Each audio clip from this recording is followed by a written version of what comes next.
back to my channel. In this video, I would like to review this book here.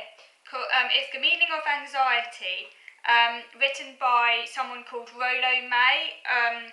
Rollo May was an American psychologist, psychoanalyst, and this is like a definitive kind of analysis of anxiety. And I got this book. It's quite a scholarly text. They didn't have it at my local library, so I had to go and buy it. It wasn't cheap, but I got it because obviously I have a lot of anxiety. It's kind of my dominant state in terms of I don't really have many emotions. Really, I'm quite a kind of emotionally blank person. I'm not really very good at understanding emotions. That doesn't really come naturally to me. The only really kind of feeling states I can understand simply because they're things I have all the time. So I don't know if you could technically call it a feeling state or not, because it's kind of, it almost like basically is who I am. Basically, like, I am anxious, I'm always anxious. It's not like something that I have sometimes, and then I go back to something else. It's basically what I am is anxious. And I've always been highly strung and kind of like that, really. For as long as I can remember, apparently there was a time when I wasn't anxious. My mum said that when I was a toddler, I was actually surprisingly unanxious, almost like the opposite extreme. She said I was almost like really kind of almost fearless, and I didn't actually have any fears, but the fears developed when I started sort of early childhood, around the sort of age of 4 to 5. That's when they started to develop, and then they got, but even at that age they weren't too bad. They started to get more prominent the older I got, and then sort of around mid-childhood I definitely started to become a lot more tense, but it was then more kind of like intermittent state. It wasn't like constant. I think it was during my teenage years that it really started to become the whole being of who I am. Really, it started to kind of envelope me, I guess. But yeah, I don't really have any real feelings apart from that. Like, really, well, I get angry, but apart from that, like sudden rages now and again that come and then go, but I don't really get any other feelings. So anyway, but because obviously I am a very highly strung, anxious person, I wanted to find out more about it. So that's why I went and got this book. So just what it says on the back then, it says, in his revised edition of his classic work, the first modern book on anxiety following Freud and Kierkegaard, psychologist Rollo May brings order and lucidity to the subject of anxiety. Rollo May challenges the idea that mental health is living without anxiety, believing it is essential to being human. He explores how it can relieve boredom. Yeah, I'm not sure about that. Does it relieve boredom? I don't know. Sharpen sensibilities, it definitely does that, and produce the attention necessary to preserve human existence. May sees a link extending from anxiety to intelligence, creativity and originality, and guides the reader away from destructive ways to positive ways of dealing with anxiety. He convincingly proposes that anxiety can impel personal change, as it's only by confronting and coping with it that self-realisation can occur. So that's good at the back. And the book was written during a highly anxiety-provoking era, during a sort of nuclear period when there was this threat of nuclear Armageddon. And we're now living through another very scary period with the whole COVID situation. So yeah, I thought it was interesting that he mentioned how we still cling to the so-called illogical belief that mental health is living without anxiety. And I found that interesting because often, like in cognitive behavioural therapy and other treatments, the kind of implicit intention, or implicit or not so implicit, sometimes it's more made explicit, is to kind of almost make it out as though the person needs to remove anxiety from their life, when that actually is not really a reasonable thing to do, particularly if the person is constitutionally anxious in the first place. But then again, every single person is anxious at one time or another, even if it's not all the time. If someone wasn't anxious, that wouldn't be healthy, because then they would be constantly diving into really risky situations and might put themselves in great danger. And as I mentioned earlier, when I was a toddler and young child, I was literally fearless, and my mum was quite concerned about me because I would often just run off and not really have a sense of danger. And now it's kind of gone the other way, because now I am extremely aware of danger, which is not good either. You really want to aim for somewhere in the middle, really. And I haven't got to that point. So I'm just going to go through some of the most interesting points in here. So another interesting point I thought was interesting, on page 14, he quotes Paul Tillich, and Paul Tillich is a philosopher, and Paul Tillich argues that anxiety is man's or woman's human. I always say man's, but bearing in mind that's written in the olden days. It sounds quite archaic now to say man, but we'll go with it. Anxiety is man's reaction to the threat of non-being. So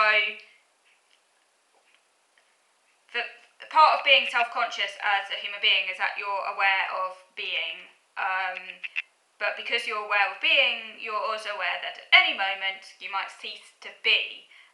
Death is obviously the most extreme manifestation of that, but there's also the fear of meaninglessness, which is kind of like another death, but kind of like more psychological death of things that are important to you, your values no longer being able to draw upon them, and then entering a kind of like void. And yet I can really relate to that, because I'm constantly trying to find some sense of order and meaning, because I crave knowledge. I'm constantly wanting to discover things, to find things out. I'm almost greedy in my desire to learn and find things out. I think I've always had this inquisitiveness since I was a child, although it wasn't always directed towards things that other people would deem to be meaningful or significant. Hence the fact when I was at school, in primary school I'm talking about, I would spend a lot of time daydreaming, staring out of the window, walking around the classroom and doing anything but the work I was supposed to be doing unless it really interested me. But if it's self-directed, and if it's something that is really interesting to me and where I have managed to get meaning out of it, then I have an insatiable, greedy kind of desire to accumulate information and store it. And because this is so important to me, I do experience a great deal of fear, or anxiety I should say, that something will happen that will disrupt my quest. And then the fear is that I will enter this kind of like meaningless kind of nothing state, and I won't know what to do with myself because I have a one-track mind, and it's really hard for me to kind of do anything outside of what I have chosen to do at that particular time, and then I get incredibly angry if I'm disrupted. So yes, I can really relate to that.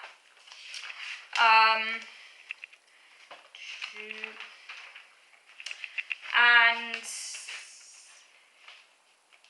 the other thing about anxiety from a sort of philosophical perspective, and this is mentioned on page 34, is that anxiety is always to be understood as oriented toward freedom and possibility. So that's like whenever there's a kind of what if, a kind of vacant space, and you have to then go forward into that unknown because you don't know what's going to happen, then that's a possibility that's obviously going to trigger anxiety. And I reckon that's part of the reason why autistics often experience a lot of anxiety, is because the nature of being autistic, certainly from my experience, but I guess this will resonate with a lot of other autistic people, is that it's that uncertainty, not knowing what's going to happen, is like more than scary. It's terrifying and really, really anxiety provoking. So that kind of freedom is really terrifying. But at the same time, it could be seen more constructively in that every single leap into the unknown. Not say if you're wanting to kind of expand yourself and kind of do something a little bit daring because you really want to kind of discover something, but it's outside of your comfort zone, that's going to trigger anxiety. And then the question is, do you move ahead despite of the anxiety, and then you might accomplish something great or find out something new, or do you recoil, withdraw back into yourself and kind of like hide away And yeah, that conflict is that very part of anxiety. I think that's what his book argues, and I can relate to that. Yeah, and it says again on page 39 that in every experience the individual wishes to move ahead, actualising possibilities, but at the same time plays with the prospect of not doing so. So there's also a sort of conflict. There's a conflict within anxiety because there's a wish not to actualise the possibilities, to kind of stay in your comfort zone. I can relate to that. And on page 40 it talks about the destructive and constructive aspects of anxiety. So just on the one hand it's destructive because you're destroying the status quo, but it's constructive because you're finding out new ways of living and it enables growth. The refusal to actualise brings guilt towards yourself because you're not moving forward, and yep, I can relate to that because, you know, when I'm failing to kind of, I don't know, say I really want to try new food or something and I really want to break new ground, but it's absolutely terrifying, I then feel really bad because I kind of feel I'm letting myself down, so I can relate to that. But then again, if you do go forward and actualise it, that can involve, in some circumstances, potentially a form of aggression towards others or establish patterns in yourself. So you feel like, oh, you're letting yourself down because you might be threatening inner patterns within yourself where you feel are sacred and that if they were to break, something awful might happen, so it's risky, but at the same time, if it involves other people, then it might involve some degree of like aggression in inverted commas towards them. So he says that guilt is always part of anxiety, and I thought that was very interesting. And then okay, so I'm going to move on to video number 2 now to carry on this video, so it doesn't run out on this one. So moving on to video number 2 to carry on the review of Meaning of Anxiety.